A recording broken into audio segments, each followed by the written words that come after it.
Bonjour Philippe. Alors Philippe, tu es ingénieur physicien diplômé de l'École centrale de Paris. Tu es docteur en physique et habilité à diriger des recherches. Tu exerces aujourd'hui au CNRS de Marseille. Tu es spécialiste d'intelligence artificielle. Tu as créé deux sociétés licenciées par le CNRS qui s'appellent Synapsys et Uratech. Juste avant de commencer, on va parler de ton livre aujourd'hui. On va couvrir plein de choses, hein. On va parler d'intelligence artificielle, on va parler du temps, on va parler de comment attirer dans notre vie un futur que l'on souhaite. On va parler de la loi d'attraction, on va parler de physique quantique, on va parler du temps qui n'existe pas. Bon, tu vas m'expliquer tout ça dans les détails. Juste avant, j'aimerais dire, on me le demande à chaque fois, de dire qu'il faut liker la vidéo et de mettre un petit commentaire. Si vous ne savez pas quoi écrire, vous pouvez juste marquer. Merci Philippe, ça suffit largement pour l'algorithme de YouTube. Philippe, j'aimerais qu'on commence par une question qui est assez simple. Dans ton livre qui s'appelle Le grand virage de l'humanité, il y a une phrase qui dit que il existe une théorie du temps selon laquelle notre futur est déjà réalisé, mais pas de façon définitive. Est-ce que tu peux m'expliquer ce que ça veut dire? Eh bien, ça veut dire que le futur peut bouger. Alors, j'utilise deux métaphores pour bien l'expliquer, mais prenons simplement celle du GPS, par exemple. Euh, Notre futur est comme un vaste territoire de possibilités, euh, mais et à tout moment, le tracé que l'on va traverser dans le futur est écrit, est déjà écrit. C'est-à-dire que notre trajectoire, elle est déjà prévue d'avance, tout ce qu'on va faire. Mais il subsiste néanmoins la possibilité de changer la trajectoire du GPS de deux manières, soit en changeant la destination, soit tout simplement en ne respectant pas le parcours, c'est-à-dire la dame du GPS te dit d'aller tout droit, tu vas à gauche, le GPS recalcule. Et donc pour l'univers, ce serait pareil, l'univers aurait la possibilité de recalculer dès qu'on exerce véritablement notre libre arbitre. D'accord. Je pense que ce qui fait tiquer un petit peu, c'est que le futur existe déjà, ou en tout cas est déjà réalisé. Je pense que c'est ça Oui, qui, qui fait tiquer un petit peu. ok. Mais bon, ok, ça fait tiquer, mais en réalité, ça vient du fait que nous avons vraiment ancré dans notre cerveau, dans notre éducation, cette conception du temps linéaire qui est fausse, hein. Elle a été démontrée comme fausse par la science. C'est-à-dire que, obligatoirement, d'après la physique, le futur est déjà réalisé, au moins en partie, parce que le présent n'existe pas. On- les calculs, les travaux à partir des horloges atomiques ont montré que les équations qui, en quelque sorte, justifient d'une certaine manière le voyage dans le temps, elles étaient justes, hein. C'est-à-dire que si on parle souvent du paradoxe de Langevin, si quelqu'un part très loin avec sa fusée et revient sur Terre, lui, il peut n'avoir vieilli que un an, pendant que sur Terre, il s'est écoulé 100 ans. Donc ça, c'est quelque chose qui a été vérifié expérimentalement. C'est quelque chose qui sort des équations d'Einstein, de la relativité, et quelque chose qui a été vérifié grâce aux horloges atomiques. Et du coup, le présent n'existe pas. Quand on dit le temps n'existe pas, ça veut dire que le présent n'a pas de sens physique. C'est-à-dire que Ouais. le présent n'a un sens que pour notre conscience et que donc tout se passe comme si nous serions en train de naviguer vers un futur qui existe déjà.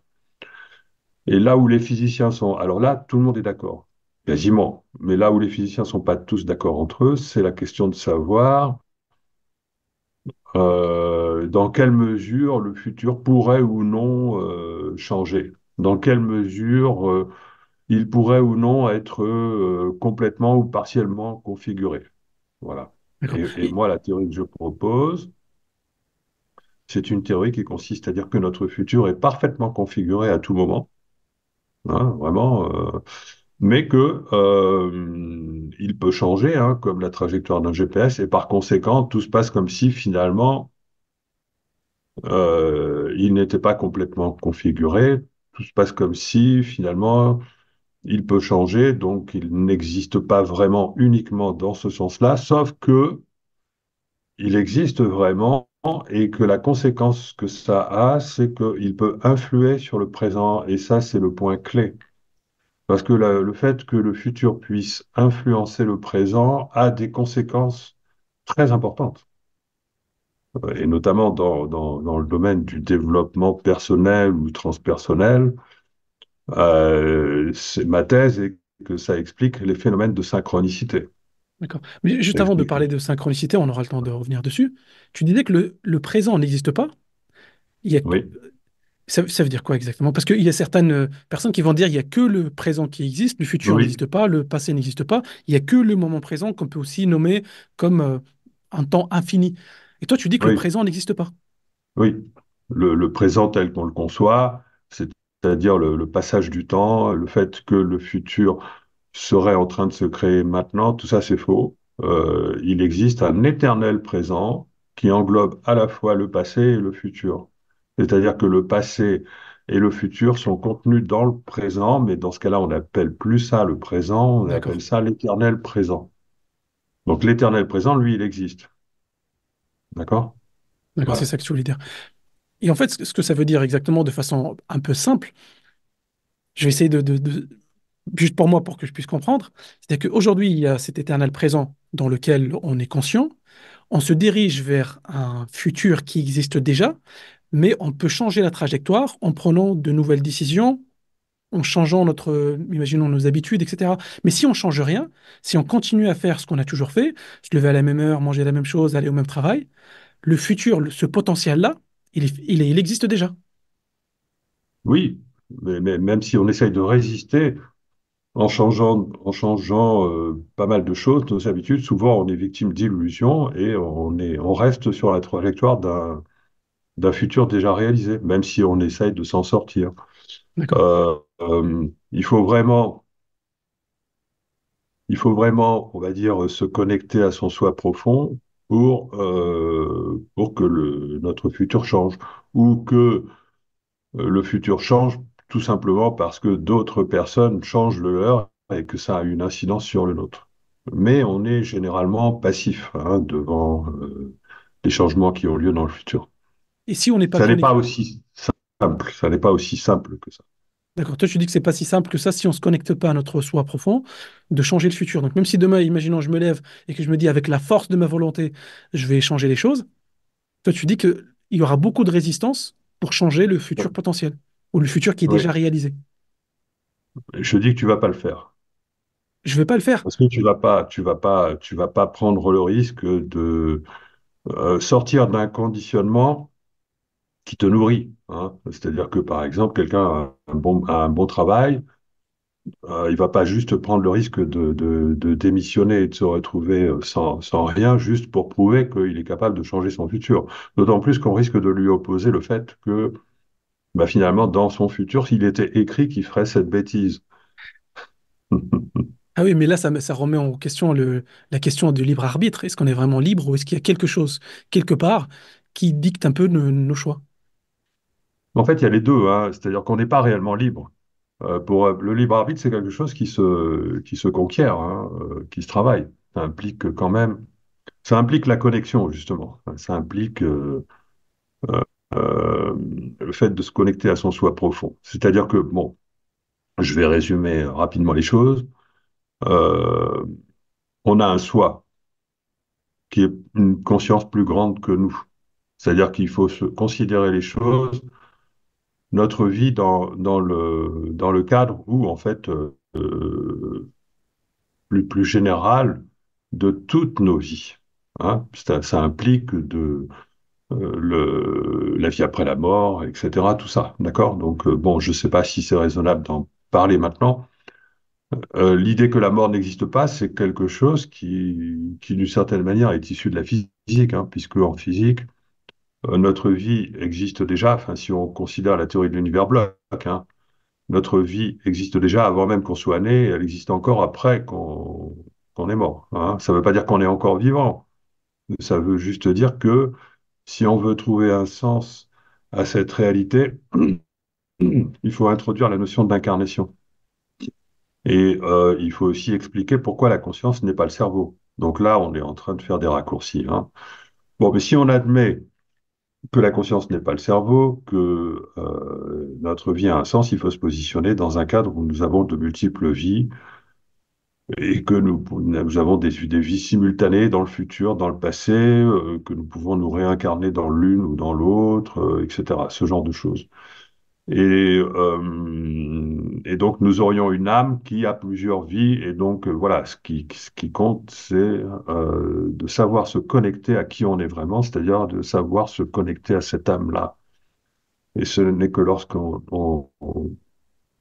on se positionne dans ce cadre supérieur, lorsqu'on est à la capacité de se connecter, on peut, par exemple, ressentir la joie de découvrir qui on est, de découvrir notre vocation, de la joie d'avoir une idée pour changer quelque chose dans notre vie parce qu'on a telle intuition, etc. C'est dans ces cas-là que là, un nouveau futur potentiel se présente à nous et que si on se met si on se l'approprie, si on se met à le vibrer, entre guillemets, à ce moment-là, ce futur se met à nous attirer plus que l'ancien et il se produit les hasards, les synchronicités, les rencontres qui font que on a changé son futur. Voilà. D'accord, Mais ce n'est d'accord. pas la volonté, ce n'est pas par la volonté du mental qu'on peut changer son futur parce que le mental est prisonnier du temps. Le mental est même le créateur du temps linéaire parce que le temps n'existant pas en physique réellement, je ne parle pas de l'éternel présent. Pour le temps qui correspond à l'éternité, lui, il existe, mais le temps illusoire dans lequel on se trouve, soi-disant créateur de notre futur, c'est celui-là qui n'existe pas. D'accord? Il est créé par notre cerveau. Et le mental est prisonnier de cette création. Et donc, le libre arbitre n'existe pas au sens de la volonté du mental. Voilà. Parce que le mental, Euh, il est de- conditionné, il est victime du conditionnement, de notre enfance, du bagage émotionnel, etc. Voilà, c'est ça. Mais le libre arbitre existe au sens spirituel, de la possibilité que nous avons, soit de se référer à notre ego, soit de se référer à notre ressenti profond, à notre soi profond, où là, on sera amené à prendre des risques. On sera amené à se faire confiance, à prendre des risques, à oser faire des choses qu'on n'a jamais fait parce que, en quelque sorte, on a capté une information qui venant de notre soi, qui nous incite à prendre un risque. Là, dans ce cas-là, il y a libre arbitre parce qu'on peut choisir de prendre ce risque ou de ne pas prendre ce risque. D'accord. Parce qu'on va Voilà. écouter quelque chose qui sort un peu de notre schéma habituel. Et tu dis, Voilà. il faut faire confiance, il faut avoir la foi, il faut suivre son Mm. intuition pour faire quelque chose qui n'a aucun sens d'un point de vue purement C'est ça. rationnel, mais qui va nous emmener vers un autre chemin. Imaginons quelqu'un qui nous écoute, Philippe, et qui dit, OK, c'est très bien, euh, je suis dans un travail, imaginons, je n'aime pas, et j'ai un pressentiment que je serai plus épanoui dans un autre domaine, dans un autre métier, peu importe. Je lui dis qu'il faut se connecter à son soi. Euh, Comment on peut faire pour faire ça concrètement? Alors, déjà, si tu ressens que tu seras plus épanoui dans un autre travail et que ce n'est pas un sentiment qui vient du mental, bah, là, c'est bon, c'est déjà gagné. Il reste à sortir du conditionnement qui fait que tu ne entreprends pas d'oser ce qu'il faut faire pour changer de travail. D'accord? Donc là, dans ce cas-là, ce qu'il faut faire, c'est, bon, ben là, il y a plein de méthodes, hein. Ça va de toutes les disciplines du bouddhisme jusqu'à toutes les disciplines du développement, je préfère dire transpersonnel. Moi, je vais faire de la randonnée, c'est-à-dire que la nature a ce pouvoir connectant. C'est-à-dire dès que tu vas dans la nature, tu as tendance à lâcher prise.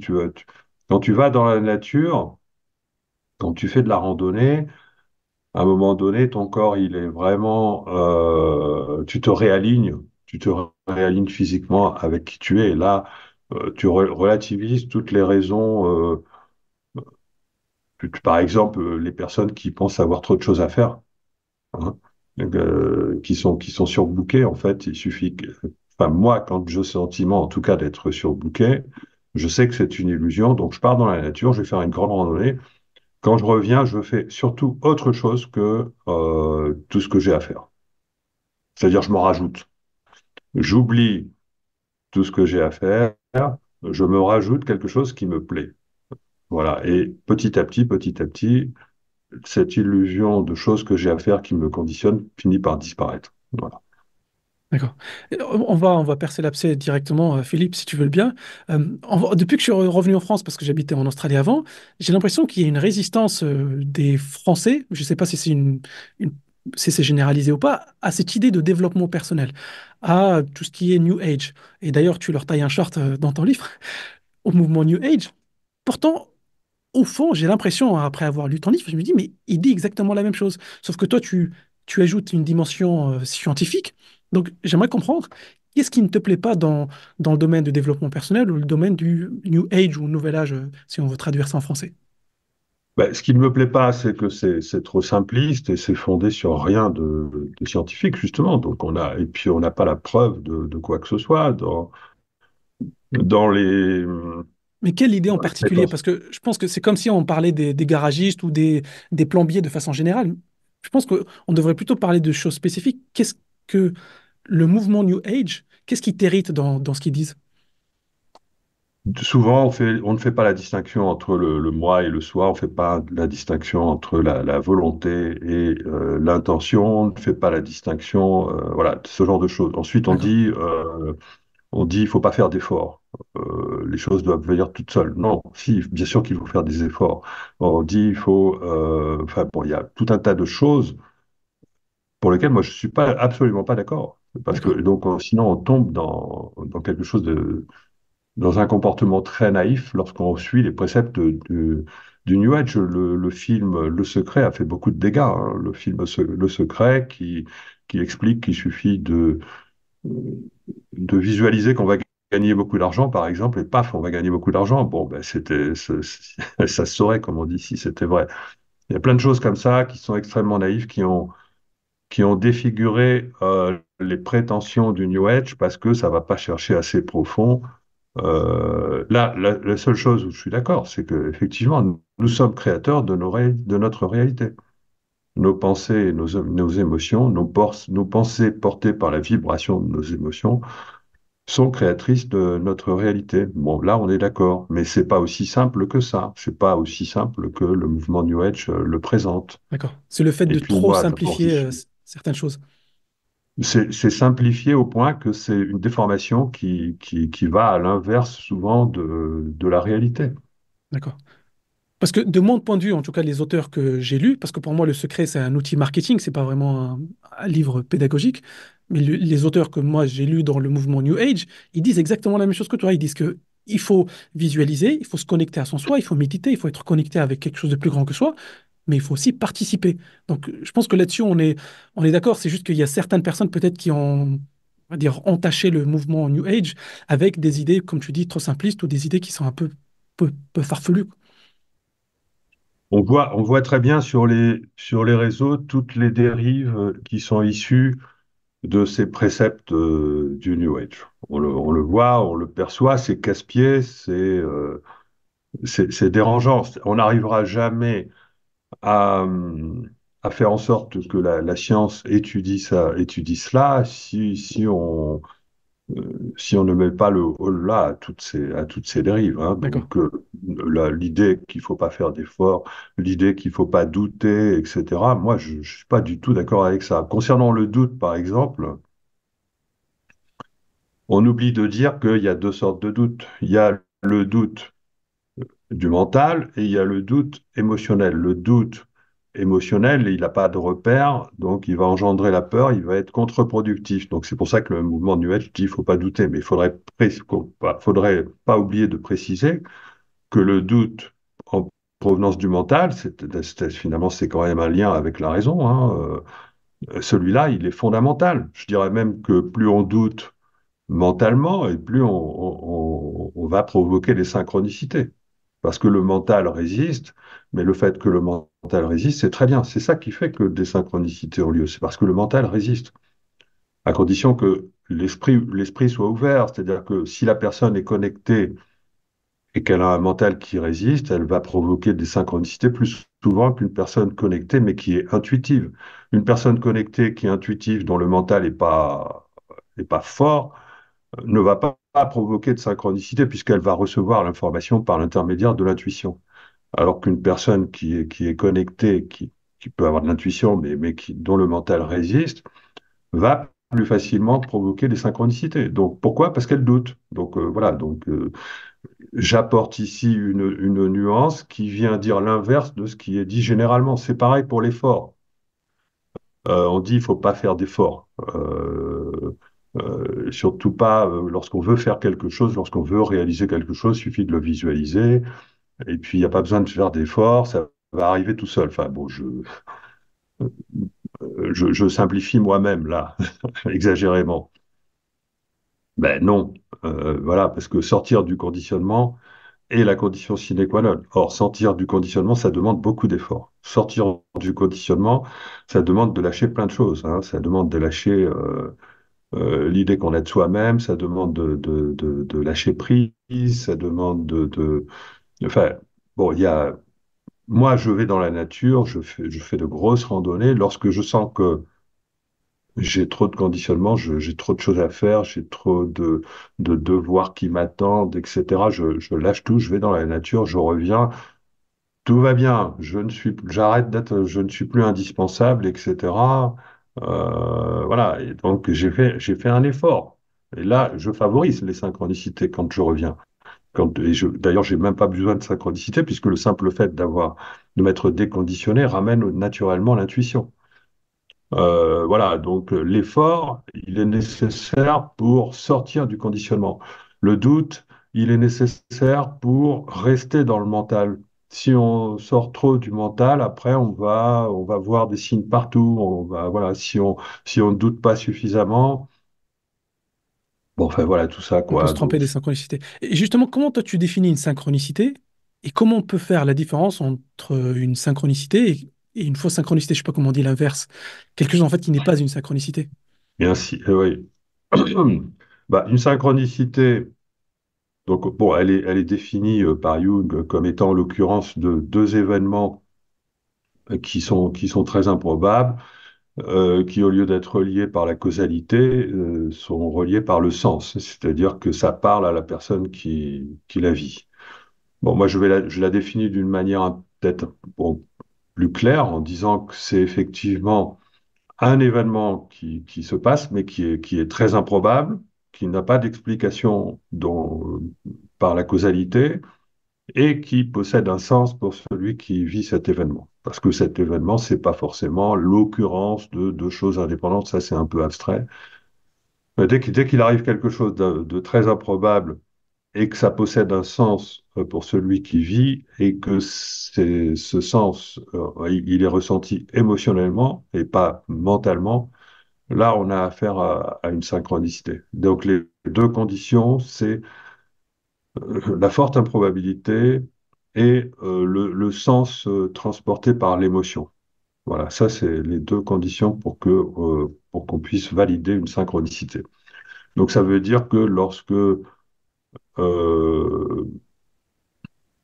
lorsqu'il arrive quelque chose et que le sens il est validé par le mental, c'est pas une synchronicité, c'est une projection.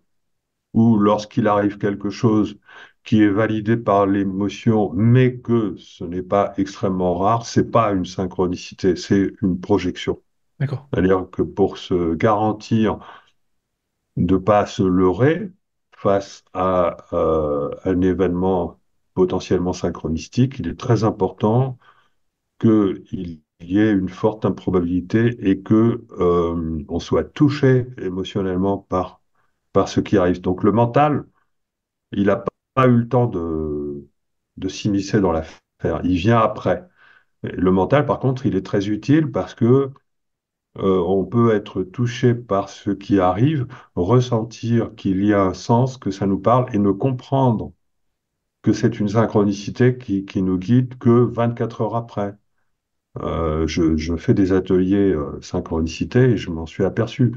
Il y a beaucoup de gens dans mes ateliers, bien que la moitié des participants déclarent avoir vécu une synchronicité, même parfois plus, eh bien, il y en a d'autres le lendemain qui avaient dit que non, et puis finalement qui viennent de comprendre seulement après que si. Voilà. Donc, et ça, c'est la meilleure situation, parce que du coup, au moins, on n'est pas devant la projection, parce que le mental va avoir envie de dire, quand vous participez à un stage synchronicité, vous avez envie de la vivre. Donc, votre mental, il va avoir envie de projeter. Donc, si la compréhension du fait qu'on a vécu d'une synchronicité vient tardivement, c'est mieux. Voilà. D'accord. Et ça rajoute il y a la notion d'épaisseur du temps qui rentre là-dedans.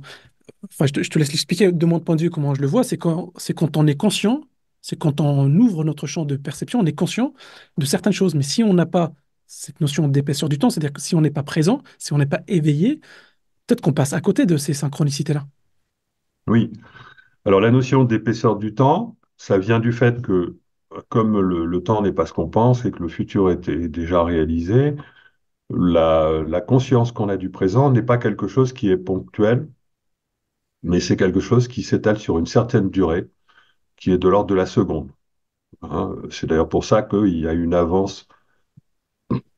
On s'aperçoit que la... Bon, non, je ne vais pas rentrer dans ces choses. La notion d'épaisseur de temps, ça veut dire que la conscience qu'on a du présent, si on veut la définir, il faut qu'elle s'étale sur une certaine durée. Et plus cette durée, elle est faible, et plus on est inconscient, et plus cette durée, elle est importante, et plus on est conscient.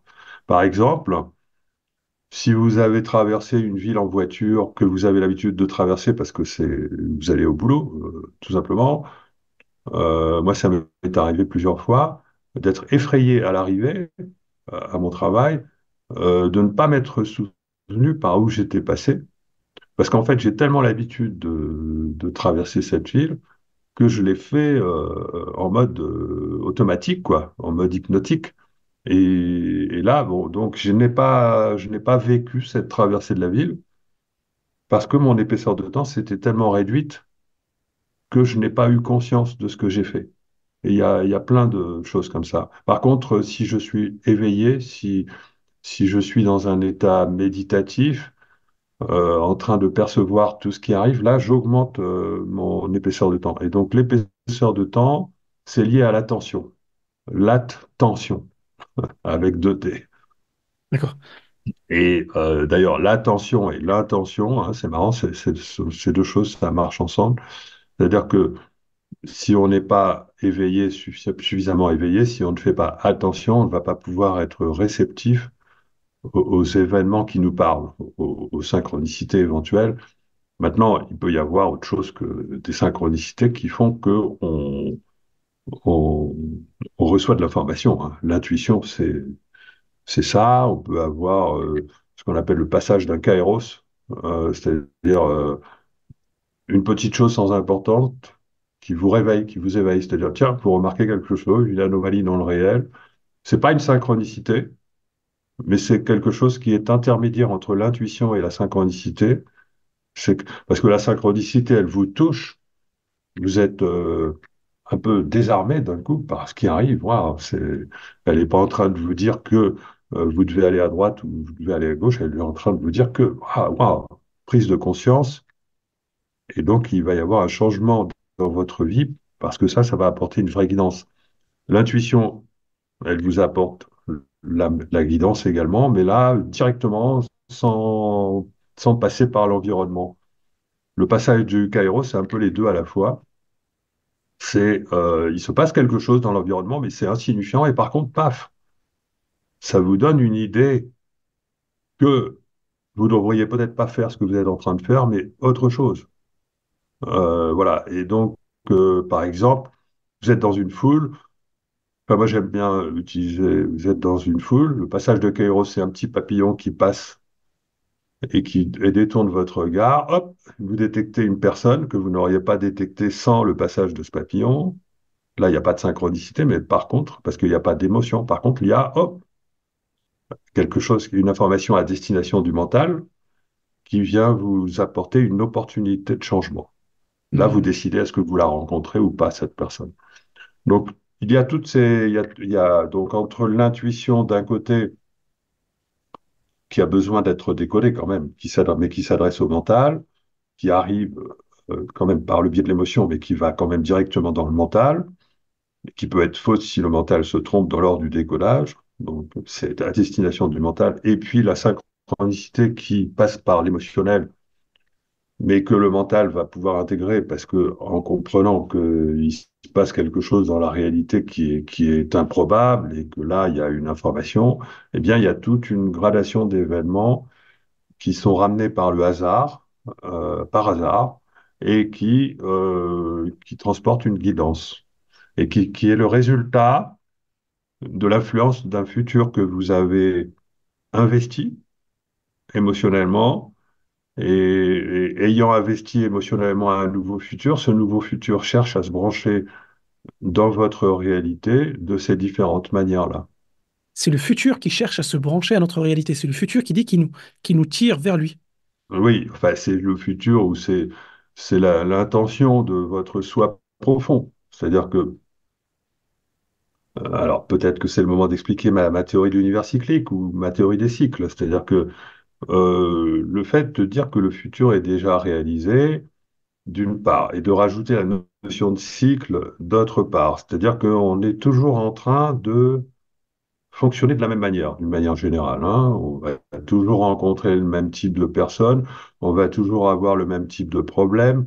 Tant qu'on n'a pas résolu quelque chose en soi, voilà, on va sans arrêt répéter soit les mêmes galères, soit le même scénario. Enfin bon, ça veut dire on est piégé à l'intérieur d'un cycle, d'accord?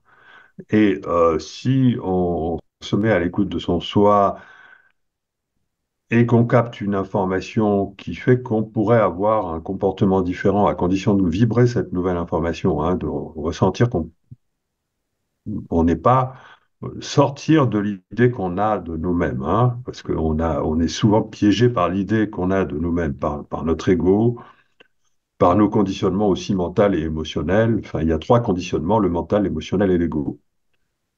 Si on capte une information qui nous permet de sortir de ces conditionnements-là et qu'on la fait sienne, à ce moment-là, c'est comme si on avait reçu de notre soi l'information qui nous dit qu'il y a un nouveau futur potentiel pour nous. Donc, si effectivement on ressent ça, on va donner de l'énergie à ce nouveau futur. Et comme l'énergie et les probabilités, c'est la même chose en physique, hein. Enfin, en physique, de mon point de vue. C'est-à-dire que on est un peu dans le quantique là, hein, c'est-à-dire le fait que le futur, ok, il est déjà réalisé, mais il y a quand même des potentiels alternatifs. Et ces potentiels alternatifs, si on leur donne de la probabilité, c'est-à-dire si on leur donne de l'énergie, ils vont se brancher dans le présent en augmentant la probabilité de certains hasards. Et c'est ça qui génère les intuitions, les synchronicités, le kairos, etc. D'accord. Mais tu vois, au final, de mon point de vue, tu décris exactement ce que certaines personnes, par exemple Neville Goddard, expliquent depuis très très longtemps. Sauf que toi, tu l'expliques d'un point de vue scientifique. Ces personnes-là, je ne sais pas comment elles ont eu l'information, mais c'est la même chose. C'est-à-dire que on va taire le mental, on va se détacher de notre ego, c'est-à-dire qu'on n'est plus identifié avec moi, Jamal, formateur, peu importe. On est réceptif, on va recevoir une information, ou peut-être qu'on peut visualiser ce futur qu'on désire. Comme ça, on va lui donner de l'énergie. C'est comme ça, en fait, qu'on va l'énergiser. Et ce futur, petit à petit, il va finir par se manifester dans notre réalité. Hmm. Ben, de toute façon, il y a un ajustement petit à petit du discours New Age pour coller à un discours qui est plus scientifique. D'accord. Il s'adapte, hein, et c'est bien.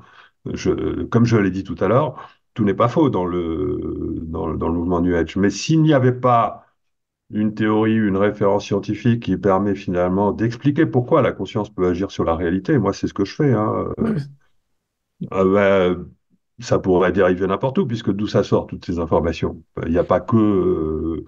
vous avez toutes sortes de gourous qui peuvent s'amuser à dire un peu n'importe quoi, hein. Donc, c'est sûr. à partir du Ah, moment où vous avez une explication scientifique, et là, je ne sais pas si on va avoir le temps de la développer, il faut comprendre que il faut se positionner dans un cadre dans un cas, dans un nouveau paradigme où ce n'est pas, où la matière n'existe pas réellement, hein, où tout est conscience, l'espace c'est la conscience, voilà, enfin, tout ce que j'explique habituellement, le fait que l'espace n'existe pas, que l'espace c'est la conscience, c'est-à-dire qu'on n'a pas besoin, à partir du moment où on a une réalité qui est faite d'objets, de matière apparente et qui est faite de la conscience de ces objets, la conscience de ces objets introduit l'espace.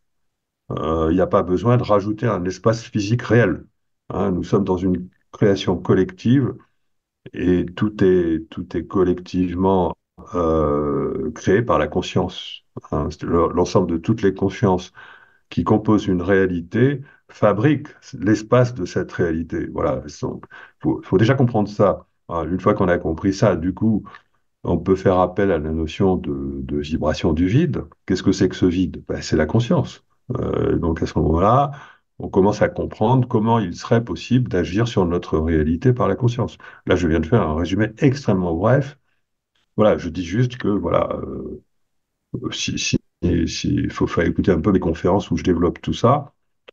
Tout ça pour dire que quand on a un cadre scientifique, on ne peut plus dire n'importe quoi. Oui, donc je disais que si on n'a pas de cadre théorique pour expliquer les préceptes de New Age, on peut s'attendre à toutes sortes de dérives, et c'est ce qui se passe. Ce qui ne veut pas dire que dans ce mouvement-là, il n'y a pas quand même des gens qui ont compris et qui disent des choses intelligentes et vraies. Alors, le cadre scientifique qui permet de comprendre ces choses intelligentes et vraies, ça part de l'idée que notre réalité, le réel n'existe pas tel qu'on le perçoit. Hein. C'est-à-dire l'espace, le temps et la matière n'existent pas. Ce n'est pas ce qu'on a l'impression de voir là à l'extérieur, c'est pas comme ça que ça se marche. Ça marche. Je vais pas dire que c'est comme dans Matrix, je vais pas dire que c'est comme dans une simulation ou que c'est comme dans la réalité augmentée, mais en tout cas, tous ces outils-là ou films nous permettent de concevoir l'idée que le réel n'a pas besoin d'être réel pour paraître réel. Bon, partant de ce constat-là et partant des progrès de la physique, qui s'aperçoivent de plus en plus, les progrès de la physique avancée, que non seulement le temps n'existe pas, mais qu'il est émergent, hein, mais l'espace aussi n'existe pas. L'espace aussi est émergent. Et d'ailleurs, c'est pas étonnant. Si le temps n'existe pas, l'espace peut difficilement exister puisque l'espace et le temps sont liés, sont intriqués, sont connectés. Donc, en fait, l'espace-temps n'existe pas réellement tel qu'on le perçoit. Hein. L'espace, il est trouvé, il est pixelisé, il est non local, il est en vibration. Ce n'est plus de l'espace. L'espace décrit par la physique n'est plus de l'espace, c'est autre chose. Alors, donc, on a trois choses, dont une qui n'existe plus. On a les objets, par contre, les objets de la réalité, eux, ils sont réels. C'est simplement l'espace dans lequel on les plonge qui n'existe pas. La matière dont est composé les objets paraît réelle. Les objets sont réels. La matière dont est composé les objets reste une apparence. En réalité, c'est quelque chose c'est une information vibratoire. L'espace à l'intérieur duquel sont plongés les objets est une apparence, ce n'est pas une réalité. On n'a pas besoin de l'espace parce qu'on a la conscience des objets. On a les objets, on a la conscience des objets, c'est bon, ça suffit. Il n'y a pas besoin de rajouter un espace, ni de la matière, ni du temps. C'est-à-dire qu'on arrive à rejoindre les progrès avancés de la physique qui nous disent finalement que l'espace et le temps sont émergents et que la matière peut se réduire à des vibrations, en disant simplement il y a les objets et il y a la conscience des objets, et on élimine l'espace. Du coup, l'espace devient une production de la conscience. D'accord? Et ça veut dire quoi? Ça veut dire qu'on a les objets qui sont plongés dans un espace produit par la conscience. C'est quoi cet espace? C'est quoi l'information de cet espace? C'est l'information du vide. Donc la conscience est liée au vide. Voilà, c'est-à-dire que le vide plein d'informations, c'est le vide de la conscience. Et si on veut aller plus loin, évidemment, on peut modéliser ça par des vibrations, parce qu'on sait que le vide vibre. Le vide, c'est l'espace, on sait que l'espace vibre. Il est préférable de parler de vide plutôt que d'espace lorsque on n'est pas dans une construction collective. Ce n'est que lorsqu'on on a construit collectivement l'espace qu'on peut parler d'espace. Mais si on n'a pas, si on parle de conscience, et notamment de conscience individuelle, il vaut mieux parler du vide parce que à ce niveau-là, l'espace n'existe pas encore. D'accord. Mais quand tu Donc, parles de vide et d'objet, le vide, c'est pas juste là le vide qui me sépare de la table. Tu parles d'un autre vide ou tu parles juste de cet espace-là que moi je considère comme du vide et de la table comme un objet? oui, mais moi, je parle du vide comme un champ d'information. Je parle des objets comme un champ d'information. À partir de là, il y a une construction d'un espace qui est une construction collective. D'accord? Et donc, du coup, on a envie de dire que le vide, c'est l'espace, alors que c'est autre chose, puisqu'il vibre. Parce que tout est en vibration. Oui, tout est en vibration. On peut dire que D'accord. tout est vibration même. D'accord? Bon, enfin, là, on ne va pas simplifier. Si on simplifie démesurément, après, bon, on n'avance pas. Mais bon, ce que je voulais expliquer, c'est le fait que la conscience est liée aux vibrations du vide. C'est-à-dire, la conscience crée les vibrations du vide qui font qu'on est capable d'agir sur notre réalité future. Ces vibrations du vide, elles se différencient des ondes gravitationnelles, qui sont aussi des vibrations de l'espace, un vide, par le fait qu'elles ont lieu hors du temps. Il y a pas, le temps n'est pas créé à cette échelle-là, parce que les vibrations du vide dont on parle, ce sont les vibrations infiniment petites. Elles sont d'ailleurs pas mesurables, hein. Ce sont les vibrations qui sont liées à ce qu'on appelle la gravité quantique. Gravité quantique, pourquoi gravité, ça veut dire euh, courbure de l'espace, hein, vibration de l'espace, courbure de l'espace. Donc, on est sur des vibrations d'un espace qui est constitué en ce qui concerne les ondes gravitationnelles, mais en ce qui concerne la gravité quantique, on est sur un espace qui n'est pas constitué. Et il vaut mieux parler de vibration du vide hors du temps parce que le temps n'est pas constitué non plus. D'accord. Donc, la conscience est liée aux vibrations du vide hors du temps. Comment concevoir ça? Comme un océan d'énergie, comme un océan avec des vagues. Donc, et dans ce cas-là, j'aime bien utiliser une autre métaphore qui consiste à employer la notion de tunnel invisible qui oriente nos pas tout le reste de notre vie, parce que les physiciens emploient la métaphore du cylindre pour parler du temps et de l'espace, en réduisant l'espace à deux dimensions et en utilisant la troisième dimension pour représenter le temps. Donc ça symbolise, ça métaphorise notre réalité comme un cylindre. Et si on considère le cylindre invisible qui, du coup, oriente nos pas tout le reste de notre vie, tout se passe comme si ce cylindre était plongé à l'intérieur de l'océan du vide. Mais pour mieux comprendre, là, on va retirer aussi une dimension. Donc, tout se passe comme si ce cylindre était posé à la surface de l'océan du vide. Et tu imagines bien, surtout que tu imagines bien qu'un cylindre posé à la surface de l'océan du vide, s'il est flexible, ben, il va bouger, et donc le futur va bouger. Ça permet de mieux comprendre la possibilité que les vibrations du vide influent sur notre futur. On pourrait aussi dire, en employant la métaphore du GPS, que l'espace du GPS, l'espace du territoire du tracé GPS, vibre lui aussi, et ça fait bouger D'accord. le trajet GPS un peu à la manière des figures de Chladni. Dans les figures de Chladni, tu poses du sable ou de la limaille de fer sur une plaque, et puis tu fais vibrer la plaque et ça engendre des figures, et tu changes les vibrations de la plaque et ça change, ça change les figures, etc. Donc ça montre que les vibrations, alors il s'agit de vibrations hors du temps, ça c'est vachement important. Et ces vibrations hors du temps, d'ailleurs, elles sont connues. Enfin, elles sont connues. Les Russes appellent ça des ondes de torsion. Euh, les Occidentaux appellent ça des ondes scalaires. C'est quelque chose qui est renié par la science, hein. C'est quelque chose qui est considéré comme de la pseudoscience, à juste titre, parce qu'on n'a pas les équations qui décrivent ces ondes-là, hein. Ce sont des ondes hors du temps. Les ondes de torsion ou les ondes scalaires, ce sont des ondes qui ne se déplacent pas à la vitesse de la lumière parce que ce sont des ondes hors du temps, donc elles peuvent pas aller à une vitesse mesurable dans le temps. D'accord. hein. Ce sont des ondes qui affectent notre réalité hors du temps. Donc tantôt elles vont plus vite que la lumière, tantôt elles vont plus rapidement que la lumière. Et il n'y a pas de science constituée pour les décrire parce que tant que la physique n'a pas intégré une modélisation hors du temps de notre réalité, on n'aura pas, on n'a pas les équations et donc les équations qui sont prétendument proposées pour expliquer les ondes scalaires ou les ondes de torsion, elles sont fausses. Enfin, elles sont dénoncées comme étant fausses. C'est pas moi qui ai vérifié qu'elles étaient fausses, mais je connais des physiciens, mathématiciens sérieux qui ont vérifié qu'elles étaient fausses. Bon, ça ne veut pas dire que ces ondes n'existent pas, malheureusement.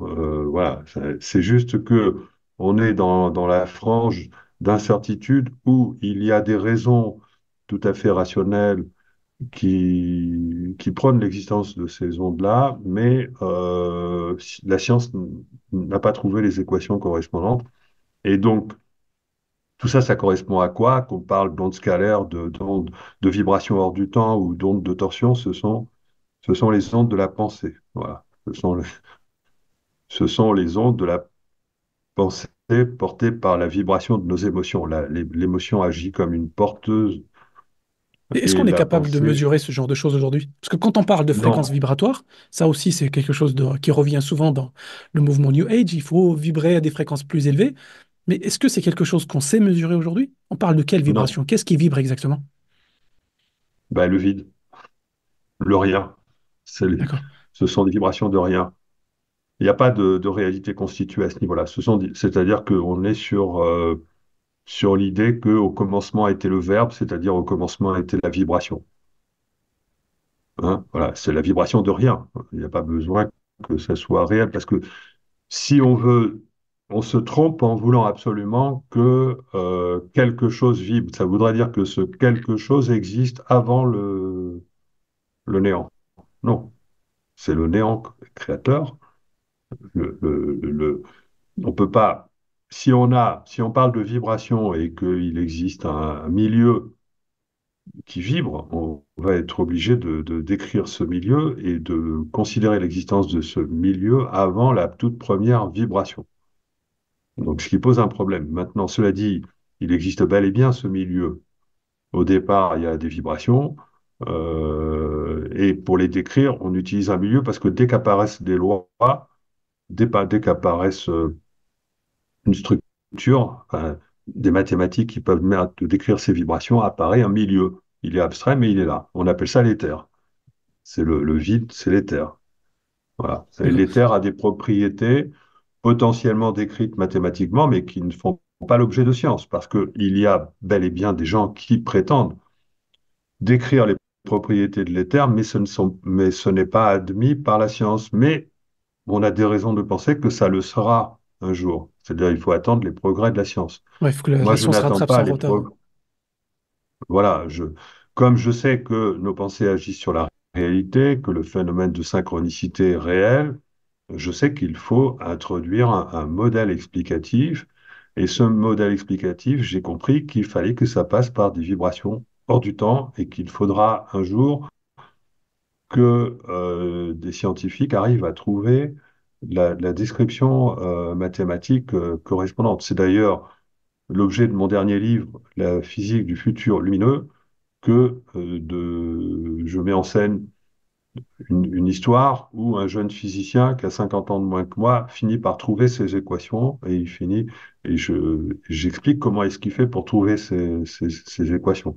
Des équations qui décrivent les vibrations du vide hors du temps et qui permettent d'expliquer que notre réalité, finalement, elle est régie par la conscience des êtres vivants. Voilà. D'accord. Mais ça serait bien hein, si la science arrive à rattraper ça, parce que il y a des yogis ou même d'autres civilisations, d'autres cultures qui disent ça depuis des milliers d'années. Ce serait bien si aujourd'hui on arrive à que la science rattrape ce retard-là. Disons qu'on arrive à, si on accepte de pas être trop, de sortir de la rigidité du système de la science, hein, si on sort du formatage et de la rigueur absolue, parce que la rigueur, elle est basée sur des modèles, et ces modèles, ils sont juste approximatifs. Bon, si on sort du formatage lié aux dogmes qui sont nécessaires, qu'il est nécessaire d'imposer pour que les équations fonctionnent, si on sort de ce formatage, donc on s'ouvre l'esprit, et là, on a tout ce qu'il faut pour commencer à comprendre comment fonctionne la réalité. En s'ouvrant, enfin moi, en tant que physicien, c'est un peu le rôle que je me suis donné, c'est d'expliquer ça au public, parce que je sais que je peux pas le faire admettre par la science officielle. Je peux faire admettre par la science officielle certains éléments, comme la flexibilité de l'espace-temps que j'ai publié dans des grandes revues à comité de lecture, mais je peux pas faire admettre par la science officielle que nos pensées influent sur la réalité, parce que là, il y a un gap à franchir qui est trop important pour nos élites scientifiques. Voilà. Et donc, comme la science, elle est menée par des élites scientifiques qui finissent par dire, bon, ben voilà, ça, c'est rationnel, ça, c'est cohérent, ça, c'est rigoureux, ça passe par des publications c'est très long à faire, une publication, tout ça, ça plombe un peu l'avancée de la science. Voilà. D'accord. Et dès qu'on parle de conscience, c'est un peu banni par la science, donc on n'avance pas. Voilà. Bon, ben moi, j'essaye de faire barrage à toute cette, enfin, ou plutôt non, pas de casser ces barrages pour qu'on comprenne que la raison nous invite à nous ouvrir l'esprit à cette réalité que la conscience, c'est le vide et qu'elle agit sur la réalité. Oui, Voilà. surtout qu'aujourd'hui, il y a certains phénomènes qu'on n'arrive peut-être pas encore à expliquer ou que la science n'admet pas encore comme réels, même s'il y a des neuroscientifiques, même s'il y a des anesthésistes, les phénomènes comme les expériences de mort imminente, les Oui. expériences de personnes qui se rappellent d'un futur, enfin d'un souvenir qui vient du futur, comme les Oui. enfants qui se rappellent de leur vie antérieure. Et là, c'est pas juste Marcel, mon voisin de palier, qui me raconte ça. En fait, ce sont des scientifiques qui ont étudié ça. Il y a des milliers de cas. J'ai rien contre les personnes qui s'appellent Marcel, hein, au passage.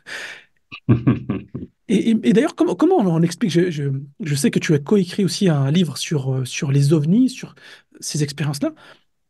Qu'est-ce qu'aujourd'hui, j'allais dire, qu'est-ce que la science sait sur ces phénomènes-là? J'ai pas envie qu'on se perde dans des notions trop compliquées. Comment on peut aujourd'hui expliquer qu'il y a certaines personnes qui ont vu certains engins qui ne respectaient pas les lois de la physique telles qu'on les connaît et qui se sont manifestés, mais on continue à mettre ça de côté et vivre notre vie comme si de rien n'était. Alors, moi, je pense avoir compris ces choses-là, mais maintenant, bon, j'ai fait une conférence d'une demi-heure là-dessus à l'Eco-Event de l'année dernière. Eco-Event, le lecteur trouvera Eco-Event Guillemant, vos auditeurs devront pouvoir retrouver ça. Elle est en accès libre D'accord, je vais mettre le lien dans la description. voilà, sur le site web de l'INRES. J'en avais fait d'autres avant. Et puis j'ai fait une interview, enfin une interview sur une chaîne YouTube qui s'appelle UFO Conscience. Là, c'est la chaîne de Olivier de Sedona, où là, ça a duré 2 heures, 2 heures et demie, je crois, où j'explique beaucoup plus en détail le principe de fonctionnement des ovnis. Voilà, comment ça fonctionne. Et là, je ne sais pas si je peux en parler. En gros, c'est la théorie de la bulle quantique, de la bulle macro-quantique, c'est-à-dire que ces engins-là arrivent à créer une bulle macroscopiquement quantique autour de leur engin, et donc ils ne sont plus soumis aux lois de l'espace-temps que l'on connaît. D'accord. Il n'y a plus les lois thermodynamiques, il n'y a plus la gravité, et en plus ils sont mus par la conscience du pilote. Bon, et ça, c'est quelque chose qui peut choquer quand on l'entend pour la première fois. Il faut savoir que quand même, il y a de multiples témoignages qui permettent de corroborer d'abord l'existence de ces engins, qui est reconnue officiellement hein, par les autorités maintenant quand même. Donc, Oui, il y a des fichiers qui ont et été déclassifiés. voilà, plein de choses qui ont été déclassifiées, puis des déclarations officielles du Pentagone, de la Navy, enfin et même des gouvernements. Donc ce phénomène existe, il a besoin d'être expliqué. Et la seule explication pour moi possible, c'est la théorie de la bulle macroquantique. Je pense pas que je vais développer ça ici. Et Je pense que ça ça consiste dépasse à... le cadre de l'émission. Ouais. Mais ce qui peut être intéressant de dire, Philippe, c'est que ces personnes-là ne viennent pas forcément d'ailleurs, c'est-à-dire qu'ils ne se sont pas déplacés pour venir jusqu'ici. c'est là où rentre la notion d'autres dimensions, d'autres réalités en parallèle de notre réalité. Moi, comment je le Oui, vois, c'est comme la personne qui vit une expérience de mort imminente et qui passe dans un tunnel et qui va ailleurs. Les personnes qui prennent des substances comme l'ayahuasca ou le DMT, qui vont aller dans d'autres réalités avec d'autres êtres vivants qui leur parlent. oui, Je- Peut-être que cette explication, elle est beaucoup plus facile à comprendre que des personnes qui ont pris, je sais pas moi, une navette spatiale, un bus, un train, et qui sont arrivées jusqu'à chez nous. Hmm. En fait, il y a plusieurs origines au phénomène. Le phénomène, il se décline de différentes façons. Les ovnis, tantôt ils apparaissent comme une technologie, tantôt ils apparaissent comme quelque chose qui a l'air d'être purement psychique, tellement c'est absurde. Tantôt ils apparaissent comme des boules lumineuses, tantôt ils apparaissent comme des entités, on sait même, on pense pas il y ait un vaisseau ni aucun système de navigation. Et en fait, il y a effectivement ces quatre origines différentes se comprennent dans le cadre d'une vision de l'espace-temps multidimensionnel. Hein, mais il ne faut pas chercher à trouver une seule origine. Hein. Les quatre origines sont réelles parce que l'espace-temps, c'est quand même quelque chose de... enfin, l'univers global, hein, pas que notre espace-temps que l'on peut considérer comme une matrice. L'extérieur de cette matrice qu'on appelle l'astral, c'est ce que moi je fais correspondre à ce qu'on appelle le multivers, notre multivers. Ensuite, il y a l'au-delà, ça c'est le qui pour moi correspond à l'autre versant de notre univers. Ensuite, il y a l'antimatière, etc. Et ça fait au moins quatre couches de la réalité et en plus, il faudrait rajouter à ça toutes les dimensions qu'on, qu'on- qui ne sont pas des dimensions, qui sont juste des niveaux d'évolution, des échelles d'évolution complètement différentes. Donc, il faudrait multiplier quatre fois au moins sept échelles, sept niveaux fractals d'évolution dans l'univers. Ça fait quelque chose quand même d'assez complexe. Et voilà, donc les boules lumineuses viennent de l'antimatière, les phénomènes ovnis complètement absurdes viennent de la dimension du soi, les ovnis ayant une technologie apparente avec lesquelles on a, que les chasseurs poursuivent par exemple, ça c'est quelque chose qui correspond effectivement à un vrai phénomène exogène, et il y a toutes les apparitions fantomatique, si on peut dire, qui correspond à des entités qui arrivent à se densifier. Alors justement, c'est la notion de densification qui est vachement importante, c'est-à-dire que pourquoi est-ce qu'on ne voit pas quotidiennement tous ces phénomènes? Parce qu'on n'est pas dans la même densité. C'est pas le mot dimension qu'il faut employer, parce que le mot dimension, il a un sens mathématique et on risque de faire des confusions. Lorsqu'on parle de phénomène interdimensionnel, oui, bon, c'est pas tout à fait le mot qu'il faudrait employer pour un scientifique. Hein. C'est plutôt le mot. On est sur des phénomènes qui proviennent de densités différentes, de D'accord. densité de temps. C'est lié à la notion d'épaisseur de temps qu'on parlait tout à l'heure. C'est-à-dire, on vit pas dans la même densité de temps que ce phénomène. D'ailleurs, le phénomène OVNI, il utilise une technologie qui permet de se dédensifier ou de se densifier à volonté. La notion de dédensification, ça veut dire qu'on passe d'une réalité physique à une réalité macro-quantique.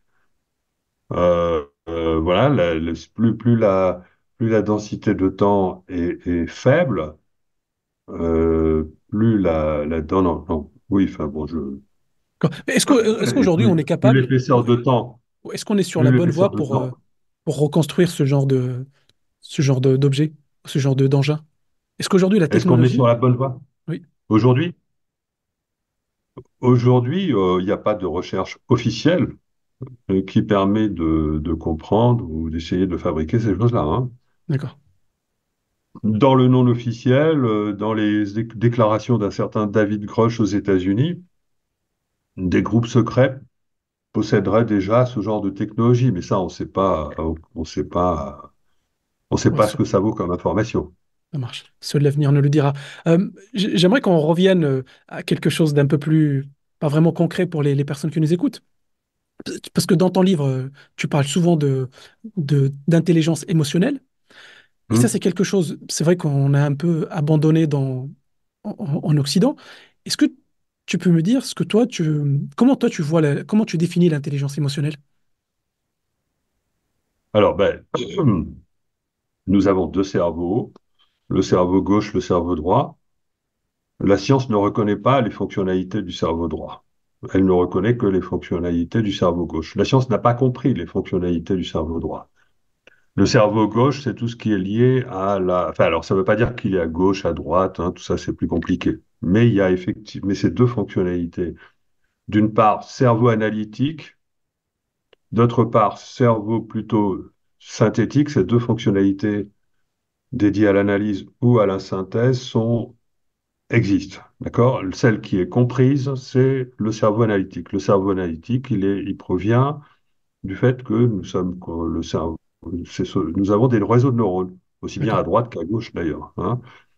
Mais le cerveau analytique, à travers la compréhension des réseaux de neurones, il est compris. C'est-à-dire, on comprend comment un cerveau peut faire pour analyser, décoder, interpréter, comprendre et réagir correctement dans une réalité. Par contre, ce qui n'est pas compris, c'est comment le cerveau produit la conscience, comment le cerveau produit les perceptions. Ça reste un phénomène complètement mystérieux, c'est-à-dire on ne sait expliquer aucune perception. On ne sait pas expliquer les perceptions visuelles, on ne sait pas expliquer les perceptions auditives, on ne sait pas expliquer tout ce qu'on appelle les qualia. C'est le problème difficile de la conscience de David Chalmers.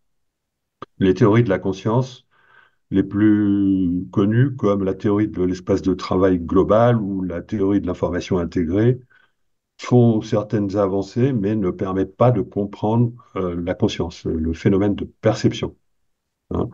Et pas plus qu'on arrive à comprendre ce que fait le cerveau droit et comment est-ce que fonctionne et comment est-ce qu'on peut arriver à ce qu'un ressenti vous apporte une information qui est valable, hein. On ne sait pas expliquer comment, on ne sait même pas expliquer comment les intuitions qui viennent de notre expérience fonctionnent.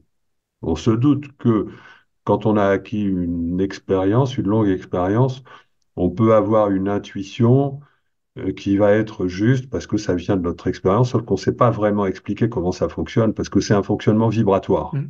Voilà. Et la D'accord. science ne sait pas investiguer le fonctionnement vibratoire du cerveau droit. Et on sait encore moins expliquer les intuitions qui ne viennent pas de l'expérience, qui sont transcendantes et qui viennent qui viennent de la connexion et du fait que on peut avoir des intuitions même sans expérience, hein, on peut même avoir des talents sans expérience, etc. Tout ça, on ne sait pas expliquer, et ce sont des phénomènes vibratoires. Et donc, quand je fais appel à l'intelligence émotionnelle, je fais appel aux deux aspects mental, je sous-entends l'existence des deux aspects mental et émotionnel. Le mental analytique, on sait l'expliquer, mais on ne sait pas expliquer l'intelligence vibratoire. Alors pourquoi est-ce qu'il existe ces deux formes d'intelligence, intelligence analytique et intelligence vibratoire ou émotionnelle de l'autre? Parce que la conscience, elle a deux aspects, elle a un aspect mental et un aspect émotionnel, un aspect émotionnel lié au temps ou au hors-temps, donc vibratoire, et un aspect mental lié à l'espace, temps, espace. Et comment dire, qu'est-ce que je disais? J'ai un peu perdu mon fil. Tu disais qu'il y avait Donc, toi tu faisais les deux, tu séparais pas, il y avait l'intelligence, donc il y a le mental et l'émotionnel qui est vibratoire. voilà, ça y est, j'ai retrouvé mon fil. L'intelligence du mental va être capable d'analyser et de déterminer ce qui est vrai, ce qui est juste, le bon comportement, lorsque la somme d'informations est suffisamment faible, à l'aide d'un modèle qui va lui permettre de prendre une décision et qui fait appel à la logique, à l'analyse, à la raison. Alors que mais lorsque l'information est trop complexe, l'intelligence du mental est ou insuffisante. L'intelligence du mental, elle est hors. elle est capote, quoi. Elle peut pas, ou alors elle va être obligée d'être hyper réductionniste pour prendre une décision. Mais c'est là qu'on a besoin d'une intelligence vibratoire. L'intelligence vibratoire, elle, au lieu de faire l'analyse, elle fait la synthèse. C'est-à-dire qu'elle prend toutes les informations, y compris les fausses. Ça la dérange pas. L'émotionnel, lui, est capable, par son ressenti, de gérer une quantité d'informations considérable, qu'elles soient vraies ou fausses, et pour aboutir à une décision qui va être plus juste dans ce cas-là que la décision à laquelle va aboutir l'intelligence analytique. Par exemple, dans la crise Covid, on avait affaire à un phénomène d'une complexité considérable. On ne savait pas ce que c'était que ce virus. On ne savait même pas s'il existait vraiment. Et puis, on voyait tout un tas de discours complètement différents les uns des autres. Il y avait aussi du complotisme. Enfin, il y avait plein de choses. Et le kidam, la personne normale, elle ne savait pas comment gérer tout Naviguer toutes ça, ces comment informations. intégrer tout ça, un peu obligé de faire confiance aux autorités, mais les autorités se comportaient d'une manière largement douteuse. Donc voilà, et il fallait avoir du bon sens, c'est-à-dire de l'intelligence émotionnelle, pour comprendre ce qui était en train de se passer. D'accord. Et moi, je ressens bien que face à deux types d'événements, tantôt j'utilise mon mental, tantôt j'utilise mon émotionnel, mais je sais que l'émotionnel, l'intelligence émotionnelle, Mhm. est extrêmement puissante. Et ça, Ouais. c'est complètement ignoré.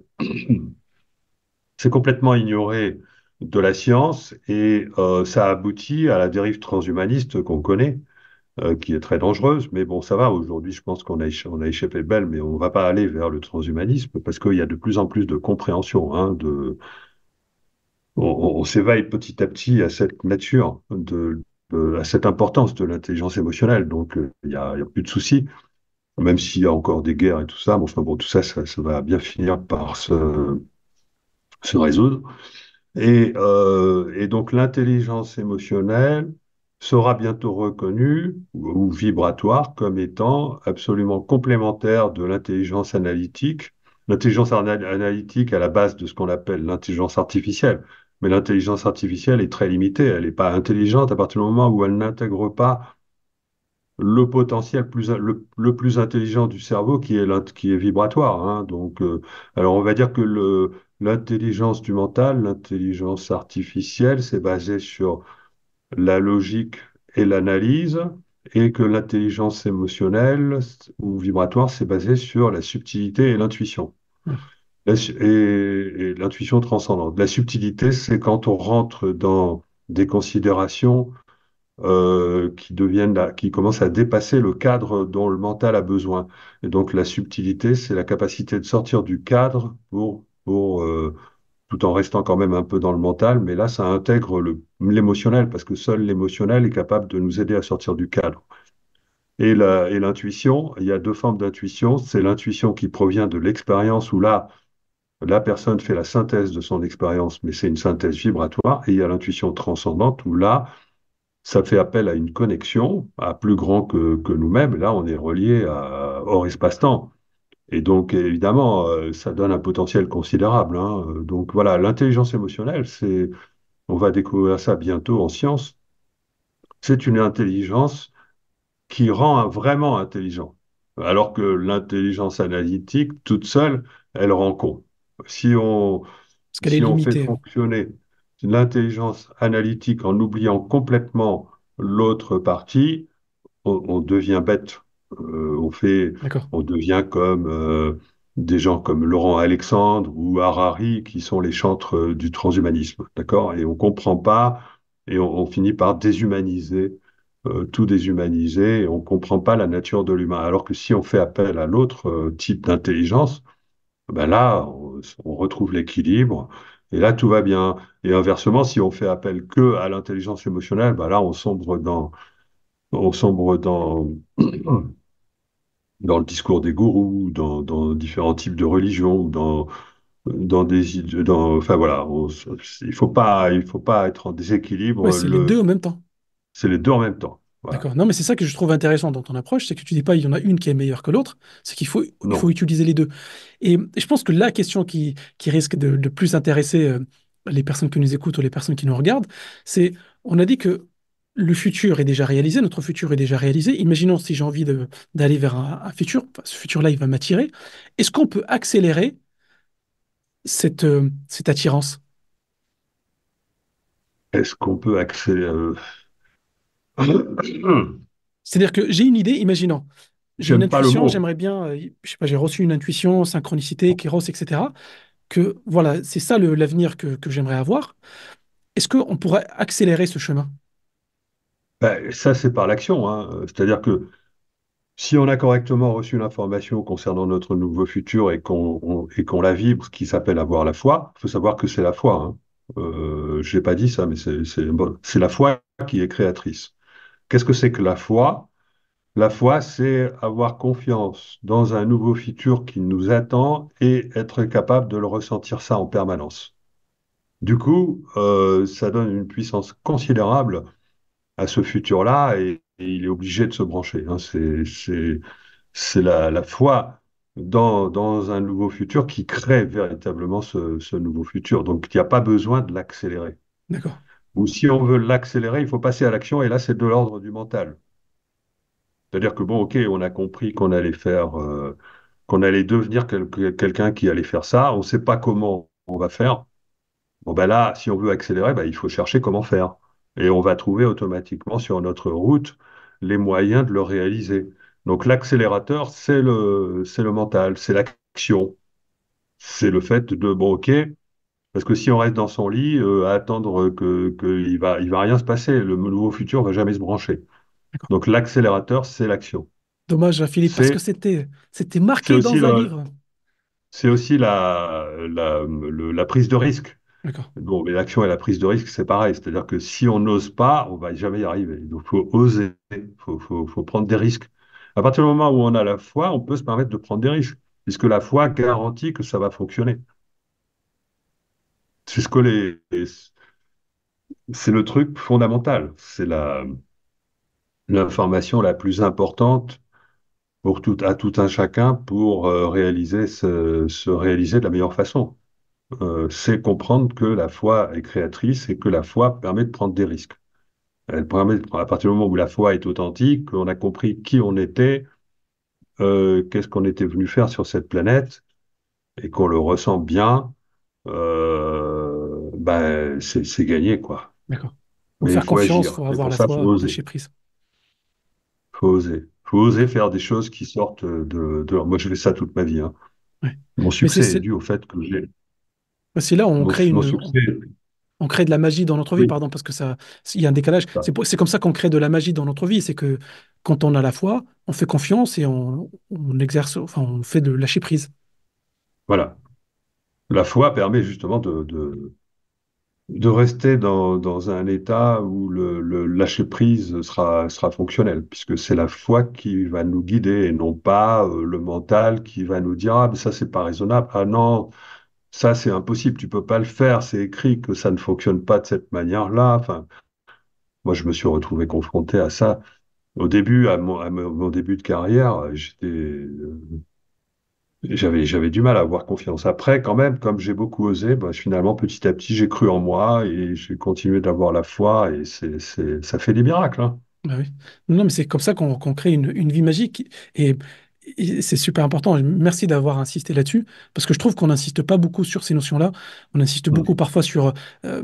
moi, j'entends plutôt l'inverse, hein, qu'il faut forcer, qu'il faut être dans le sacrifice et qu'il faut, je sais pas, se mettre dans un troisième sous-sol, manger que des pâtes pour réaliser ses rêves, alors qu'il n'y a pas que cette notion-là.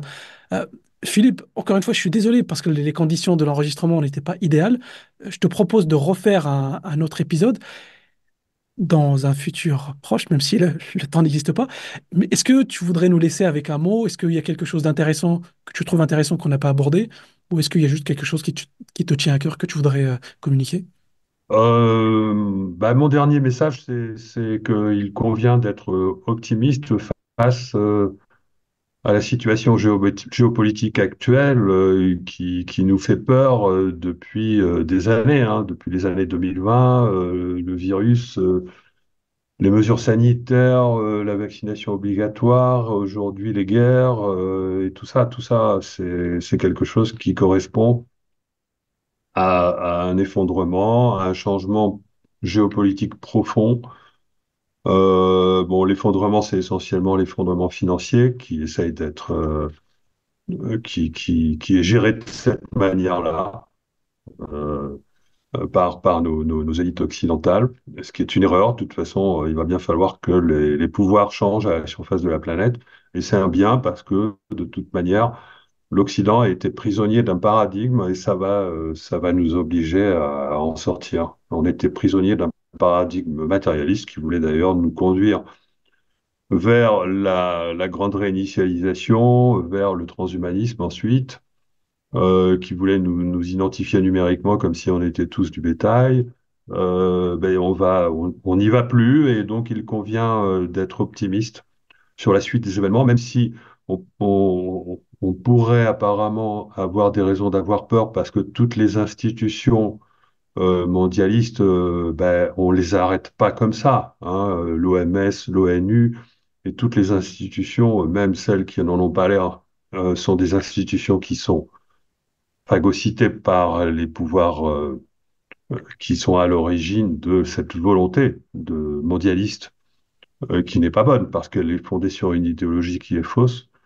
Bon, ben, ces institutions, elles ont une inertie, donc elles continuent de vouloir fonctionner en nous imposant des choses qui sont complètement inhumaines. Il ne faut pas avoir peur de ça parce que ça ne va pas fonctionner. C'est juste dû à l'inertie. Vous ne pouvez pas arrêter. Il faut comprendre que les,